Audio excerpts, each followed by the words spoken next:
प्रयागराजमध्ये महाकुंभ मेळा भरलाय। महाकुंभ मेळ्यातल्या पहिल्या अमृत स्नानाला म्हणजेच शाही स्नानाला सुरुवात झाली। शाही स्नानासाठी 2000 नागा साधूंची पहिली तुकडी बाहेर पडली।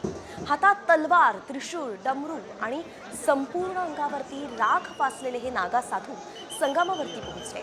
हर हर महादेवाचा जयघोष करत नागा साधूंनी संगमावरती शाही स्नानही केले। नागा साधूंच्या दर्शनासाठी लाखो भाविकांनी संगमावरती गर्दी केली होती। सर्वात आधी पंचायती निर्वाणी आखाड्याचे साधू स्नानासाठी बाहेर पडले। त्यानंतर 13 आखाड्यांचे साधू एक एक करून स्नान करणार आहेत। सर्व 13 आखाड्यांना अमृत स्नानासाठी 30 ते 40 मिनिटांचा वेळ देण्यात आलाय।